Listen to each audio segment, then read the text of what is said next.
I'm Chris Erdmann, and this is Made of More, the show where we go beyond business to uncover real stories that shape entrepreneurs, leaders, and change makers. Every Wednesday at 8 a.m. on KKNW, we explore the pivotal moments, the adversity faced, the risks taken, and the resilience found along the way. This isn't just about what people have built, it's about who they've become. If you're ready for inspiration, practical insights, and stories that remind you that you too are made of more, you're in the right place. Welcome to the show Made of More. I'm your host, Chris Erdmann.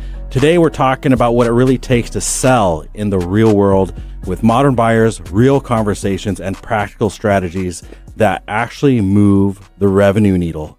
Today my guest is a friend of mine and also author. His name is James Hayden. He's here from Seattle, Washington, Seattle-based sales leader and advisor at Hayden Marketing. He's also the author of Real World Selling Strategies, The Art of Selling Conversations. James spent many years helping organizations build repeatable sales processes, develop new markets, and create real revenue growth without the fluff.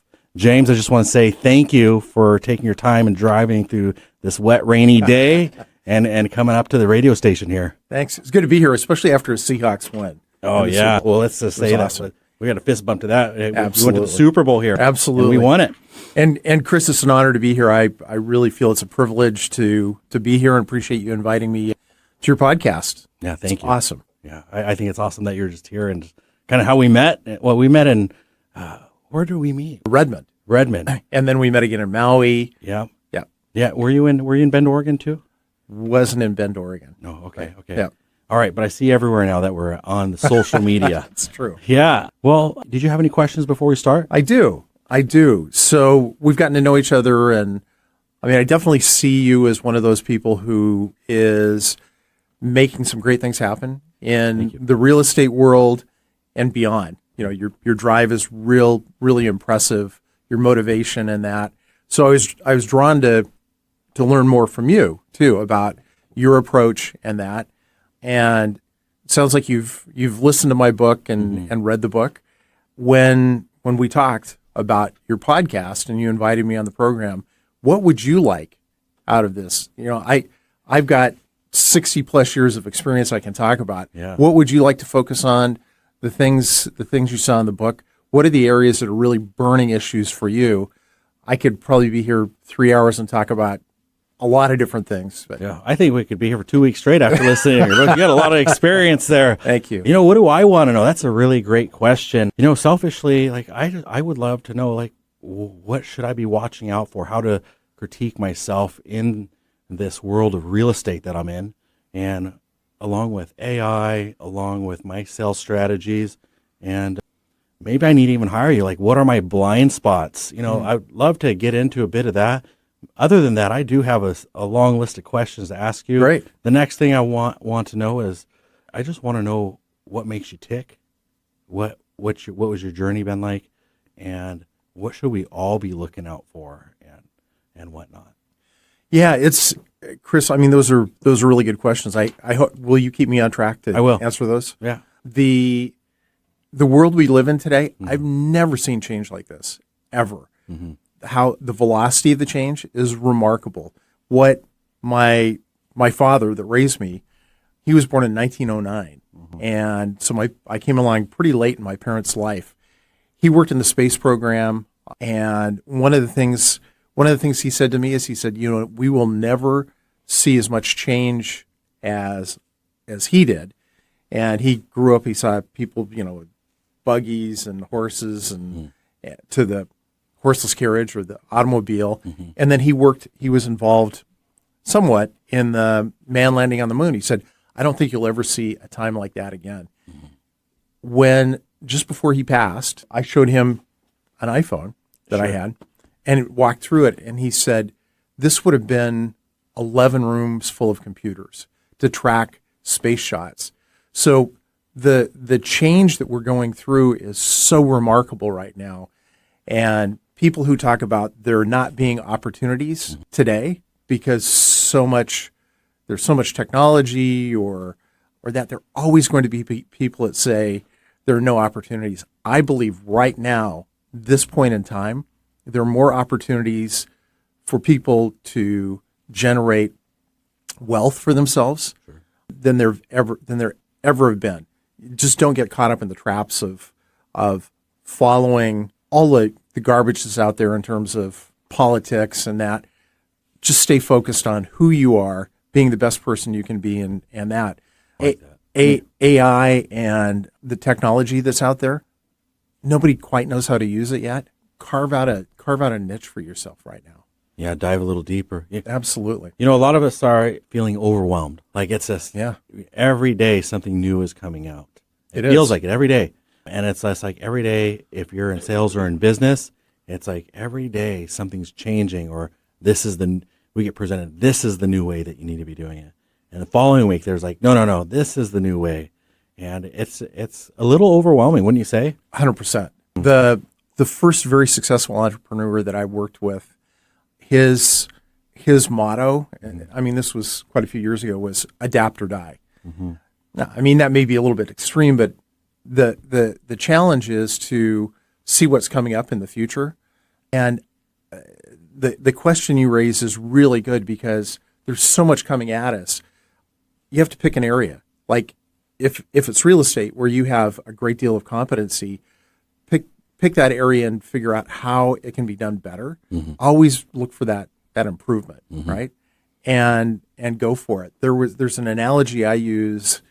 I like running cars around a track. Yeah. So for incentives and that, for some of the salespeople I've worked with before that also shared that, we'd go down to Pacific Raceway. Great way to blow off steam. Yeah, absolutely. Yeah. And learn to drive. One of the things they teach you, I'm a much safer driver, knowing racing mm-hmm. now, is you go around cones, right? And when you go around those cones, they have somebody at the end of the cones about a mile, just over a mile down the road. Mm-hmm. And they'll raise a flag. When they raise a flag, you have to skip a cone.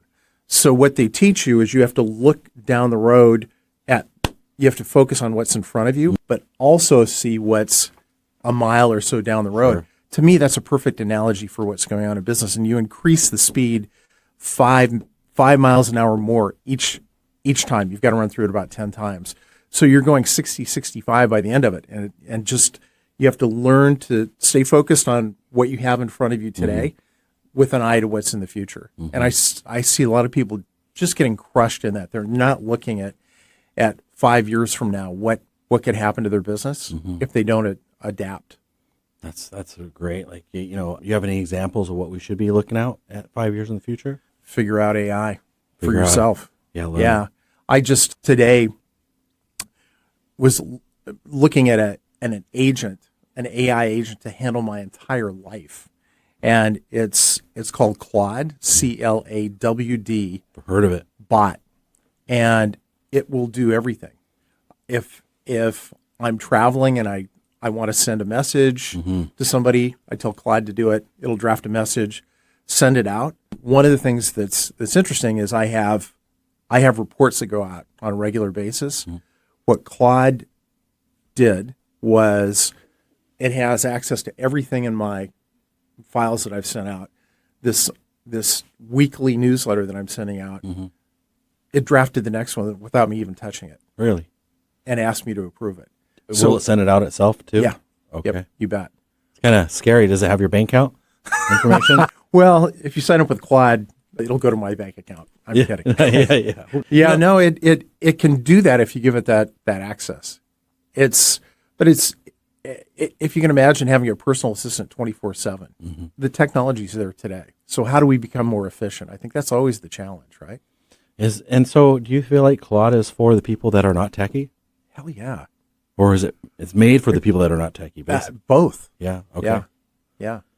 Well, I just want to back. Well, this is getting really interesting. I want the guests to know who you are a bit more. So we're going to backtrack a little bit. Like, where did you grow up? Well, I don't know that I'm fully grown up yet, but maybe. Okay. Well, I'm working on it. When you were, in the single digits. Sure. Where were you, and what was your environment like? Yeah. So I was born in the Seattle area, in Seattle proper. And my parents that raised me couldn't have children. So I was adopted at birth.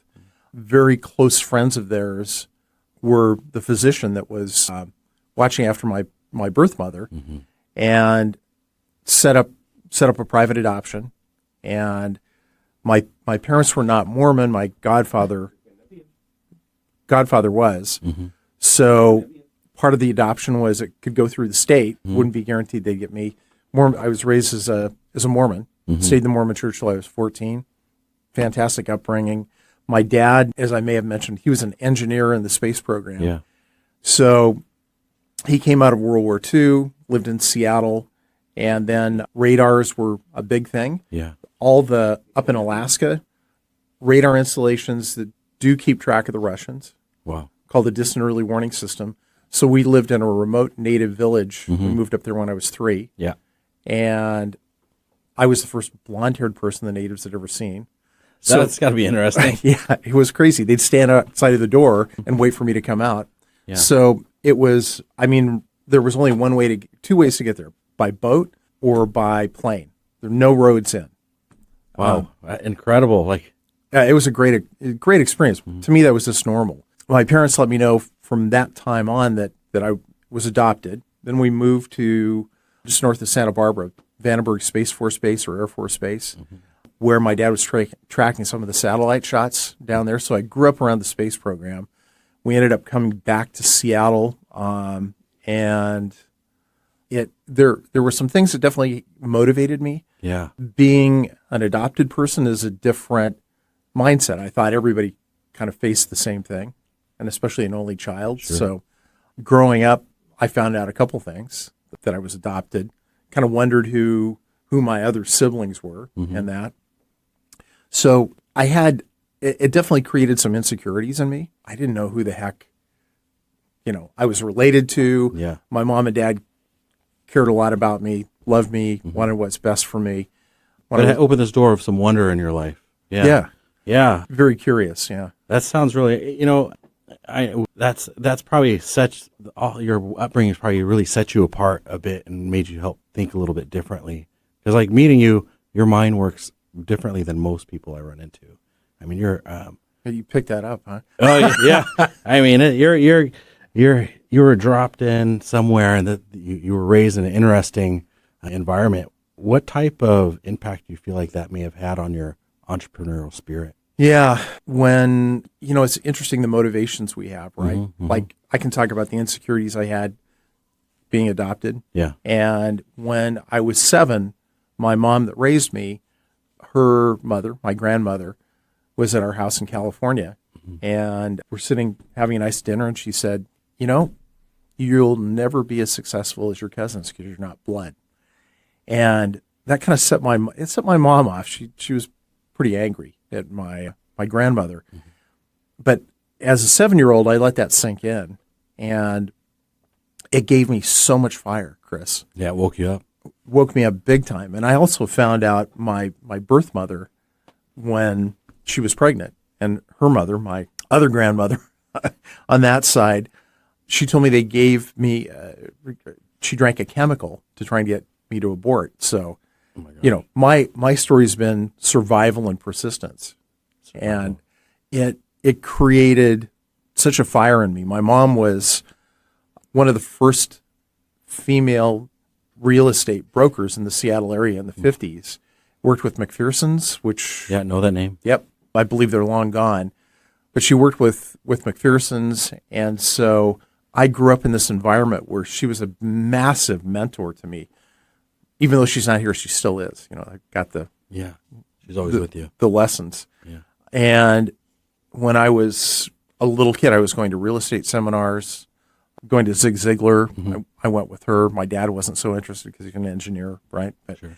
yeah, she was a tremendous motivation and still is a voice very much I carry in my head, and had a major impact on some life decisions I made. Well, I love that, what your grandmother said at that time. I actually did probably the opposite of what she intended, and you just turned that into a positive for your life. Yeah, it's like, I'm going to show you. Yeah, I'm going to show you. Yeah, we've all done that a little bit, right? Somebody said we couldn't do it, and you're going to say, yes, I can. Hell yeah. Yeah. So I love that fire in you, and then the fact that you had a mother that was in sales and business, and early on took you to the seminars. You met Zig Ziglar, is that correct? Yep. Wow. Well, what was he like? Oh, or what was it like meeting him? I know what he's like.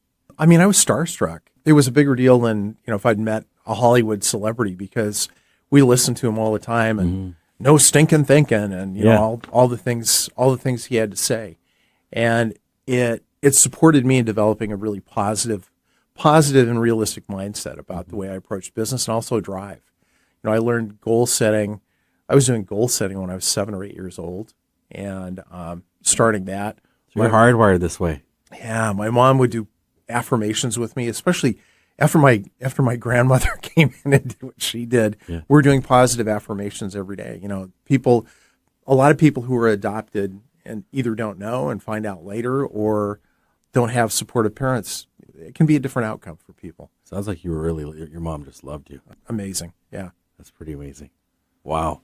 A lot of your earlier skill sets, it sounds like that your mom was teaching you, going through Zig Ziglar, and a lot of it seems like personal relationships, personal connections, and that's probably what you gained with your sales skills, first of all, right? Absolutely. And I was selling door to door for as long as I can remember. Really? So I just want to know what you think. Like, with AI and all this technology stuff that's happening, like, I'm just curious if it's just supposed to fast forward us and get to that interpersonal communication faster. Because I'm right now, I don't know if it's the correct way of looking at it. I'm thinking I got to use this technology not to get the sale done, but just to get to that help me get to that relationship faster. The preparation. Yeah, absolutely. You're never going to take, I sold butter toffee peanuts door to door to earn my way to camp, and then after I'd earned my way, there was a good friend whose family didn't have much money, so I went out and I kept selling just because I wanted to. Yeah, we got 2 minutes left. Okay, until the next break. And so it was that kind of drive, but I had parents definitely pushing in that direction, or encouraging me to do that for the sales. Absolutely, that's amazing. Yep. Newspaper routes, all of that stuff. I like that. That's a great upbringing, getting us into the next portion of this. So I'm Chris Erdmann, your host at Made of More. We're sitting here with James, and James, he's going to be talking about a lot more stuff about sales, so stay tuned after these messages.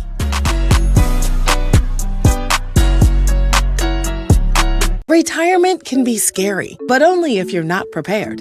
That's why AARP created thisispretirement.org. Because unless you've already retired, you're in pretirement, and you still have time to plan. Learn about retirement savings options, potential tax breaks, and how you can build savings over time. Visit thisispretirement.org for free resources to help you customize your action plan and feel the retirement fear disappear. Brought to you by AARP and the Ad Council.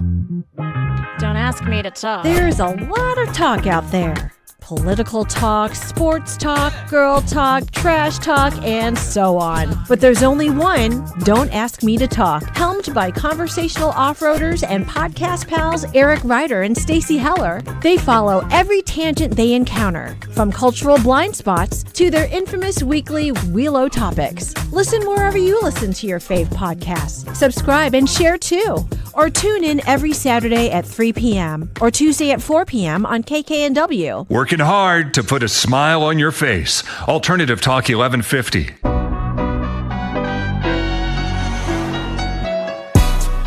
Welcome back to the show, Made of More. I'm your host, Chris Erdmann, and we're continuing our conversation here with James Hayden, the author of the Real World Selling Strategies. All right, James. So we've had a lot of information on your early upbringing and just like how you got to this mindset, who you are, but you wrote this fascinating book. I listened to it as soon as I found out you wrote a book. I listened to it in 2 days, in the car. That's awesome. And I was just like, I was hooked on it. I was hooked on it every moment. I just wanted to. Thank you. I listen. Appreciate that. But I just want to know, like, what was the motivation for you to write this book? Sure. I mean, that's a really good question, because a lot of it took a few years to write. So after 17 years of working primarily in technology and large enterprise sales, I was in a situation I was with a small consulting group that we'd started up. We're competing with the big consulting companies. Accenture and PwC and other companies like that for a $5 million project at Hewlett Packard. And I got to know everybody on the team at Hewlett Packard, and the boxes you check, like knowing the names of their spouses and dogs and cats and kids and birth dates and everything. We'd gone through the bonding you do to generate a sale or to be involved in a complex sale like that. And you want to describe that a little bit more, because most people are not in big complex sales. How many people did you have to memorize, like who they were and Hewlett Packard? In that group, it was about 7 people. Okay. But it applies to an individual sale as well. Mm-hmm. So I knew them at a level where it was very deep. Mm-hmm. And we'd put together this presentation for our company. It was like major business. $5 million was a big thing back then. Yeah. And so we put together the presentation. I had the person with me who was the CEO of the company, the person who was headed up operations or the delivery of the product were with me. We had gold paper clips on the presentation we're going to leave behind, and just every detail had been covered in the presentation. And so we're down in Silicon Valley. We're making a presentation to this Hewlett Packard team, and being the person responsible for revenue, I usually open and close, and then the technical people talk about what's in the middle of the presentation. So I get to the last of the presentation, and these people we'd become friends with. We played tennis, we'd done a number of different things together, and I had 7 pages prepared on why our company. Mm-hmm. And it just struck me in the moment that I can tell them all I want. What's important is why they would choose our company specifically. So I closed my laptop, screen went blank, and one of the people on our team was kicking me in the shins. It's like, you've gone off script, right? Oh. And I said, look, I know each one of you, this is an important project in your lives, right? That at that time, the CEO of Hewlett Packard's watching this project, so it's important you choose the right company. Yeah. I care about everybody in this room. So I had 7 pages on why you should do business with us. The most important thing is for you to answer the question, why would you choose our company? Yeah. 30 seconds of silence felt like 300 Eternity. hours. Yeah, forever. And so what happened after that was one of the people on their team said, I never got a clear answer on this part of your technology. And the chief technology officer of our company said, oh, we did that with Toyota, da-da-da-da. Here's what we did. Oh, great. Box checked. Then all it was from that point on was a love fest. Because in psychology, and Chris, I know you're studied in psychology, if you push towards somebody, they're going to pull. Right. Yeah. If you pull back, what happens? Yeah. People come towards you. Come towards you. So that hit me in that moment. And that was on a Thursday. The next Tuesday, we were awarded the business. No concessions, straight up business. And I had a friend who was working in the software industry here in Seattle who was using a sales training company that was based here. And so I met the person doing that. And what I'd stumbled upon after 17 years, well, it's in this book now, but he was teaching that business, following that example, and following that process, made my friend a multi-millionaire from this business. They had a great exit for their software company.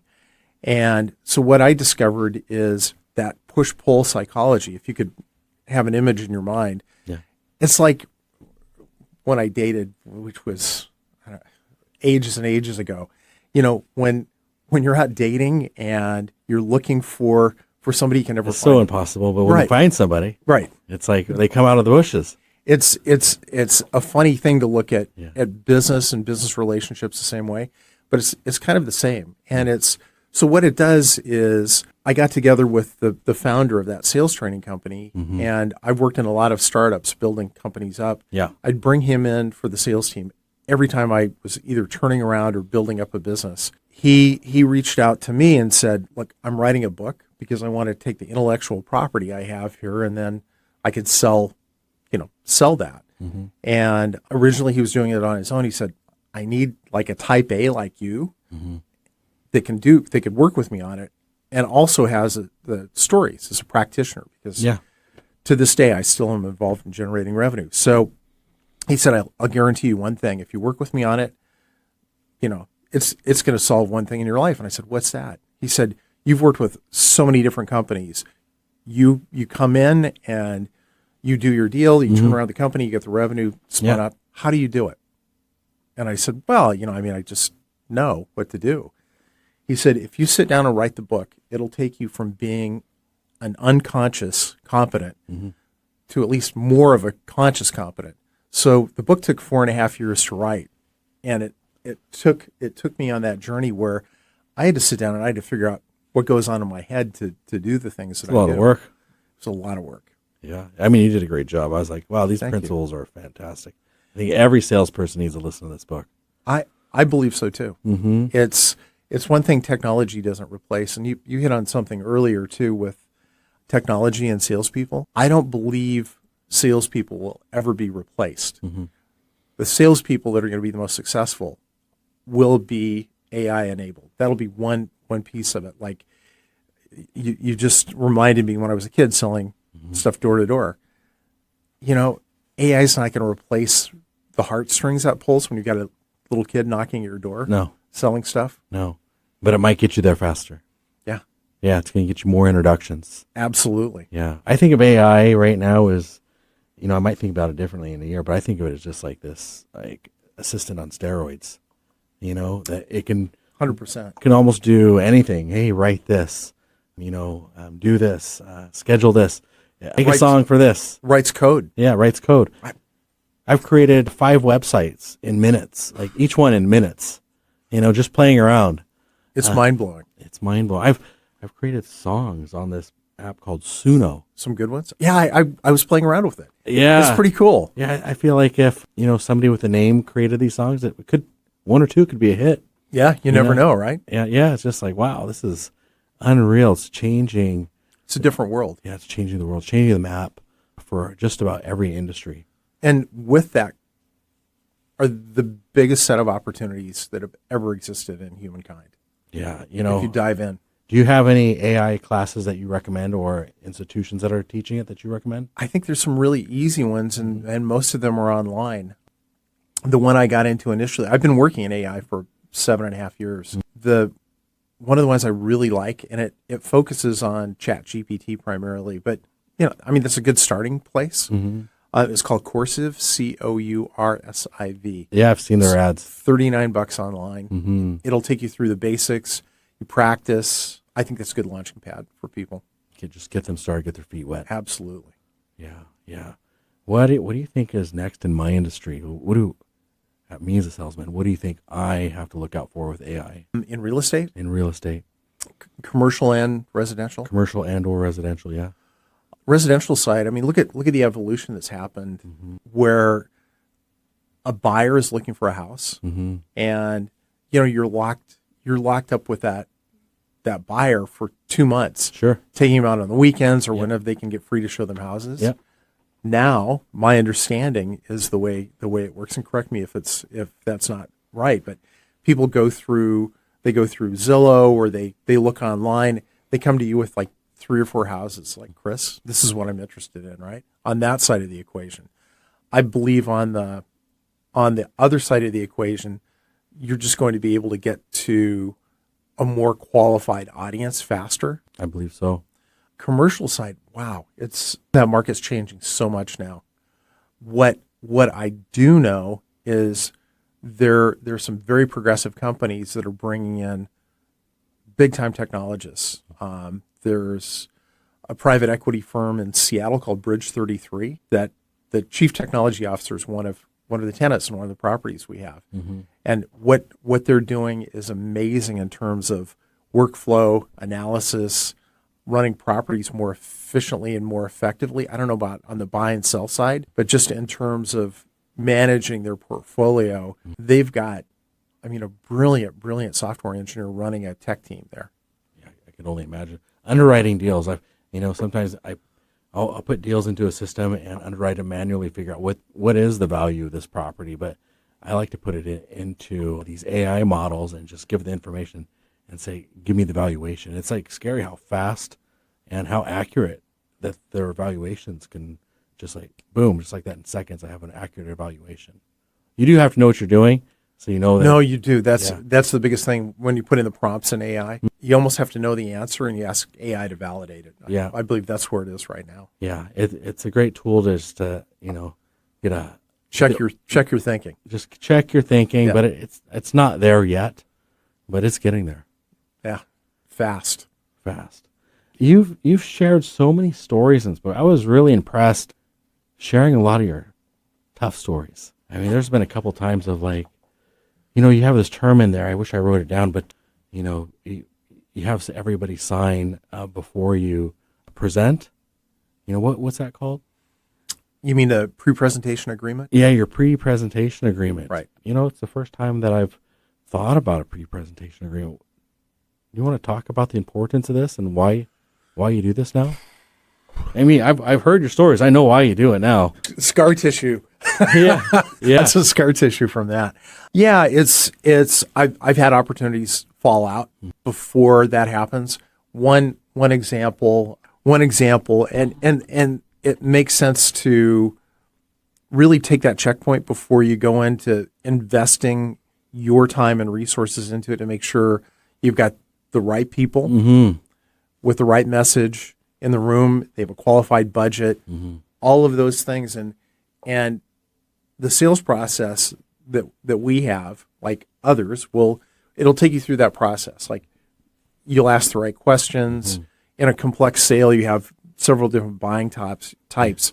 So you want to make sure you have the right people in the right room with the right message, right? Yeah. So when I've taken that for granted, I can tell you one example. There was the semiconductor company that was based in Washington, and the chief operations officer of the company said, "We've got to use your company's products." We had a 20-to-1 ROI on it. Yeah.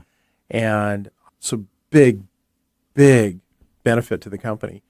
And gave him the presentation. He asked us to come down a little bit in price. I did in that case. And he said, "I'm presenting to the executive team." And I hadn't met with anybody on the executive team yet and didn't understand what their pain was or their emotional reasons for buying. And he said, "I got it covered. No worries. No problem." So a week went by, didn't hear from him. 10 days went by. You're sweating. Radio silence. Yeah.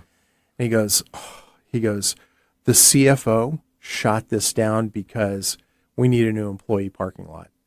If I'd followed that process of making sure we had the right people, and that if you skip the steps, you'll get burned." So going through that is critical for a sale, because look how fast things change in organizations right now when they're buying. It can change quickly. They can change like that in terms of what they're interested in or what their priorities are. So confirming that before you go into the presentation is important. And I think where you have multiple people who can impact the sale, making sure you have communication with each of them about what's important to them. Yeah, that's great. Do you have to have them sign anything for the agreement, or just it's a verbal? I have. It doesn't always work. Yeah. But if you can, especially when you get to the point of doing like a letter of intent. Yeah. Absolutely. And I'd make sure you have a sign off from every one of the decision makers. There's 4 different types of decision makers in sales. Yeah. And sometimes that one person can cover 1 or 2 other roles, but it's important to have that conversation with them so you don't get blindsided. Well, thanks for sharing that. You've been listening to the show Made of More. I'm your host, Chris Erdmann, and we've been talking to James Hayden. I want you to stay tuned, because after these messages, we're going to dive back into his real world selling strategies as he just gives us all these gold nuggets.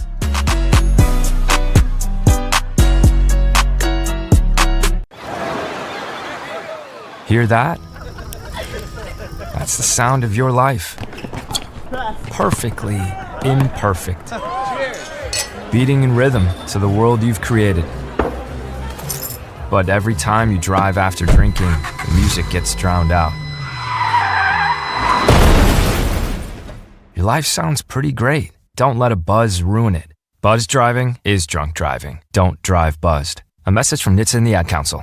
Hello, I'm Chris Erdmann. Every Wednesday at 8 a.m. on KKNW, I sit down with inspiring entrepreneurs, creative minds, and game changers to uncover the real stories behind their business. On my show, Made of More, we explore the challenges that they've overcome, the breakthroughs that they've celebrated, and the mindset that drives them forward. If you're ready to unlock your full entrepreneurial potential, Made of More is the show for you, because here we know you are made of more.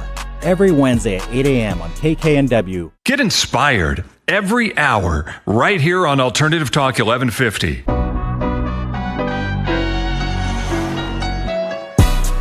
Welcome back to the show, Made of More. I'm your host, Chris Erdmann, and I'm sitting here with James Hayden. And we've been talking about sales strategies, and we've been talking about AI. We've been talking about all different types of things in sales, and I have a lot more questions to ask you. Great. You know, first of all, a lot of these questions are coming from your book, but these are things that I think about all the time.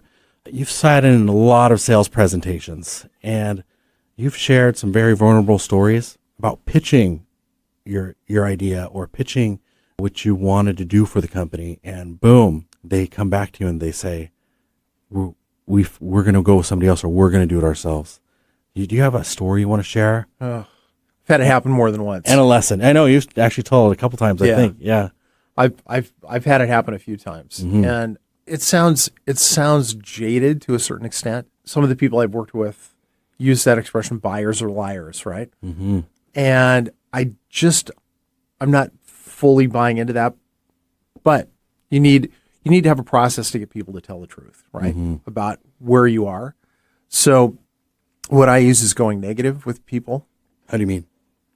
Like if somebody said, you don't have anything to worry about. Well, I've heard that from other clients before, and sale got turned upside down. So how do I know that that's the case? And then it can lead into a discussion of, have you met with the CFO about this opportunity?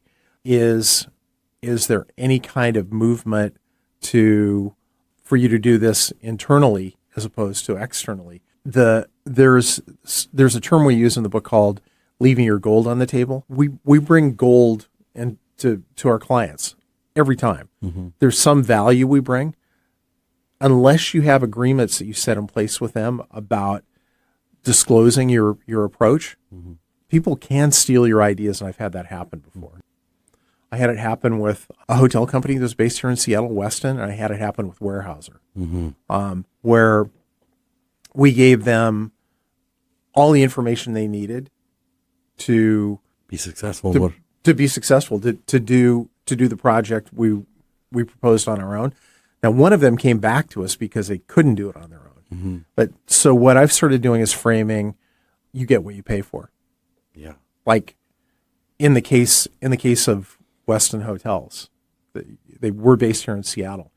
My response was, well, I don't go out and build my own hotel because that's not my core competency or my core expertise. Now, you wouldn't be thinking about going out and doing this project on your own because that's not really your core competency. You'll get a better product even though you pay more. Mm-hmm. And an old adage that I use, that I still use, is the most expensive solution is the one that doesn't work. Now, I've had other clients who felt the same way about this. Mm-hmm. And here's what happened. So that feel, felt, found. I understand how you feel. Mm-hmm. Our prices are high. Other clients I've worked with have felt that way. And here's what they found. They ended up coming back to us, or they ended up not getting as much for their property as they thought they could. Yeah, you said something like when they came back, one of the companies came back to you. They did. Because they didn't have the power. So, or the manpower or the whatever, the bandwidth to do it, maybe because of the staffing or just didn't have the right people on board, but you probably knew that right off the bat because you knew their pain points, right? I did. But they didn't listen to you at the beginning. They felt they knew better. They felt they knew better. Yeah. So you already identified it, and you told them, but they still went ahead. Yeah. It's important to identify your expertise and really put that stake in the ground. Okay. And then it's not that we don't want to tell them the whole idea. We have to sell. We have to be open and sell the whole idea. So it's It's getting agreements in place. It's getting agreements in place so a competitive firm doesn't swoop in. I mean, you really don't know. That's why it takes a little bit of exploration with a client, getting to know them, because what happens if their sister-in-law or brother-in-law works with your competitor, right? Sure. And that's happened before too. Yeah, you just never know, right? Right. I always like to think people are being above board, they're being genuine, but there's those outliers sometimes. They're just digging for information. I mean, we're both interested in doing what's best for our family and creating that. So, you get somebody in your buying pipeline, and you either want to qualify it with the steps you get in this book, or have a process in place. So when you get in a situation, you don't have to think twice about what you're doing. You know if the bases are covered or they're not covered, and you either qualify them in and keep moving them through the process until you're doing business together, or you move them out. I have no issue moving people out of the pipeline because it's not qualified or they're not answering the right questions. Do you get a sense, or how do you sense people being disingenuine in these processes? Like you're just wasting your time. They're just collecting information. People who say, you don't need to worry about anybody else. I've got all of this. So they're not wanting to invest other people in the company. Correct. Yeah. Get other people involved, because other people, regardless, even if it's the owner of a company, they're decision makers. It's just like, I know in real estate, the impact that when it's a family, who's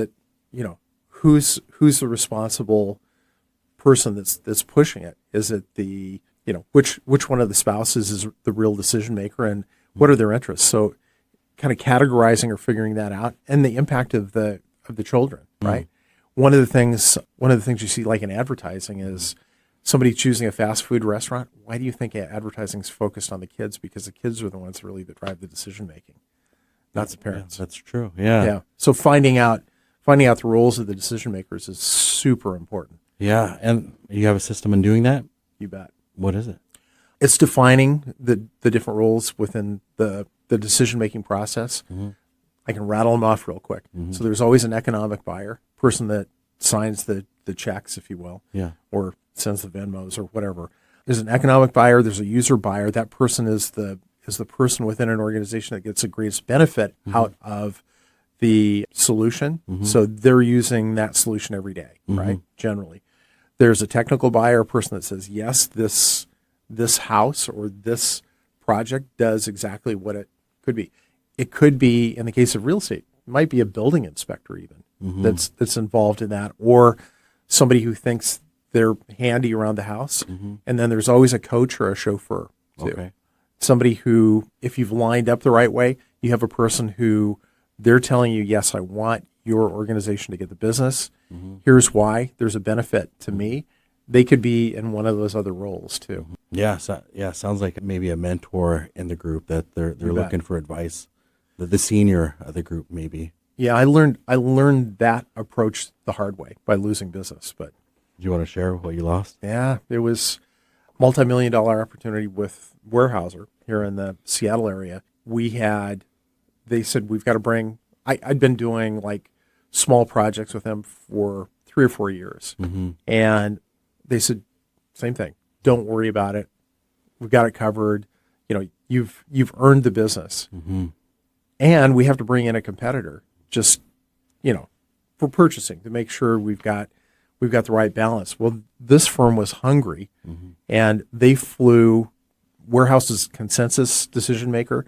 So they flew around the country. They interviewed 16 people who were peripherally involved in the decision making process. This was before I knew about this. And in their presentation, they said, Chris, Nate, here's what you said, and here's what we're doing for that. Even though I'd earned the business by being there, I didn't have my bases covered. So they got the business. Wow. Ouch. Expensive lesson. Yeah. So would you walk away? What's your ultimate lesson from that? That I got to know my competitor and got to know their methodology, and now it's in the book. Yeah. So we should know our competitors in our marketplace. Absolutely. Yeah. How well should we know them? I think very, very well. Yeah. Should we take them to lunch? Yeah. Yeah.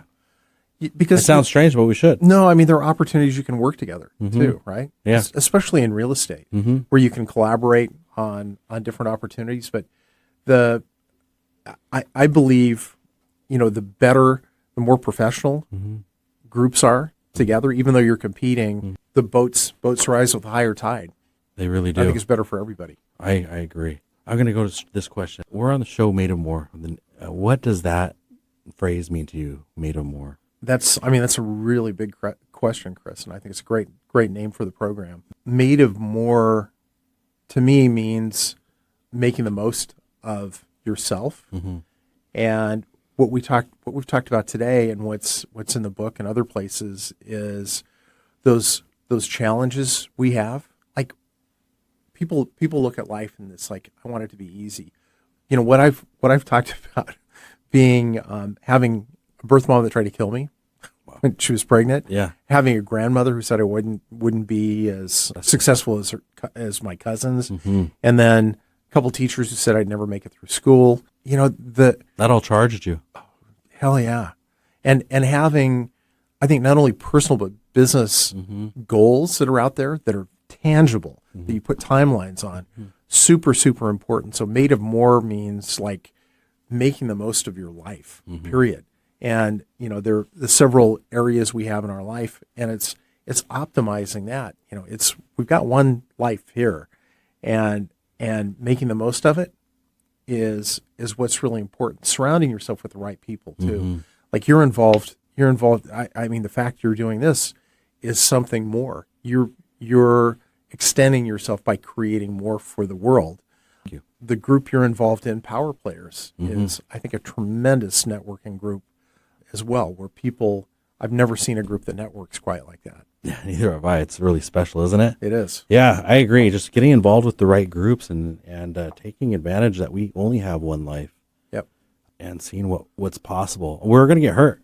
We're going to have to brush the dust off of our knees, and we're going to have to get up and bandage those scrapes and cuts, and it's where the biggest growth happens. Yeah, that's right. I just love that because I see that in your book. Like you're sharing these moments, and you're like, never once did you feel sorry for yourself in that book. I felt like every time it was very deliberate the way you wrote it. You looked at it as this I have to learn from this, and maybe you learned from that same lesson 2 or 3 times. Hopefully it was faster, but not. That's true. You're right. Because sometimes they come from a different angle. We didn't notice it the same way. Absolutely. But I didn't see you get down on yourself. I don't give up. I watch you. You absorbed the pain. You didn't hide it. You didn't. And you're like, you know what? This happened, and I got to deal with it. So it's okay to feel it. Yeah. I mean, life's an amazing journey we're on, and I'd have to say, one of the things you've witnessed too is 8-9 months ago, I'm hanging out as an only child. I now have 12 siblings. I know. And I always wanted a sister. Yeah. And that's how we met. I met your sister introduced. Yeah. And like we communicate all the time now, hanging out, and it's like you never know what's around the next bend in life. But just like be a good person. There are shortcuts I see some business people take that are not worth taking. Do the right thing. The other thing I would say, my biggest advice is, I wasn't raised Catholic, but I quote St. Francis. Yeah. It's in the giving that we truly receive. Yeah. And I'd have to say, I've had a great deal of career success. I've worked with over 140 companies advising them, and that the biggest rush for me, the biggest thrill I get is working with other people and seeing their success. And I can see it charges you up. Oh, it totally does. Yes. Yeah. I just see it. Like it just pumps you up. Yeah. Love that about you. You said, don't take a shortcut. Don't take shortcuts. And I got to ask, like a lot of people are out there like AI is just a shortcut. Different type of shortcut. Yeah. I mean, where something borders on not ethical. Okay. Taking that kind of a shortcut. Yeah. You don't want to do that. Yeah. And I've had a couple of people take advantage of me in some business transactions. I don't know what it is. Mm-hmm. I can't put my finger on it. You can call it karma if you want. Yeah. But it comes back and it bites people right in the ass. I think so. I think most people eat away at them somewhere deep down, and they won't perform as well. Then you might get sick from it. I had this one girl that I was coaching, and she ended up, when I walked out of the room, she was downloading all my contacts into her contacts. What? Yeah. Yeah. Wow. I haven't seen her. I don't think she's been in the business. She's been in the business, but I haven't seen her doing any business. But That's incredible. yeah.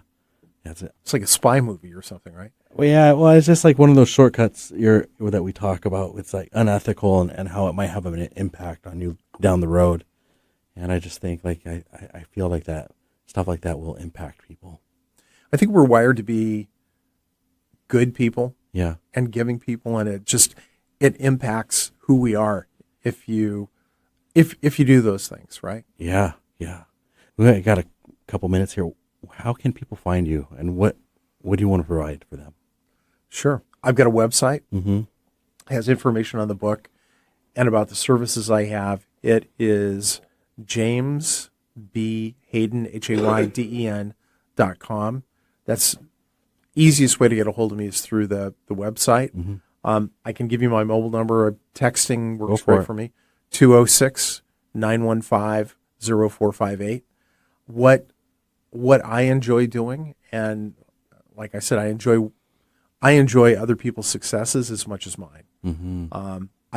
I've had success, but I know intuitively how to put companies together, how to put sales teams together, how to build markets for companies. Like I said, it's been over 140 companies I've worked with, Mm-hmm.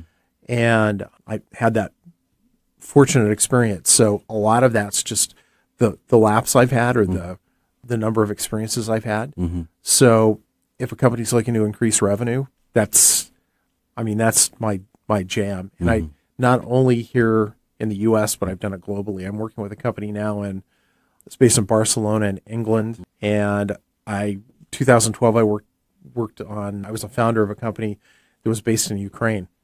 And yeah, pretty amazing. It's changed a little bit over there. Yeah. We had our last meeting in 2016 after things got squirrely. And then I've worked with companies in Mexico. I'm also working with a company in Guatemala right now. So it's usually been how to build a market in the U.S. Yeah. But a lot of it lately has been just expanding their markets globally in total. Wow. So I mean, there's no limit. Like whatever you're doing out there, if you need help with sales, James Hayden's the one.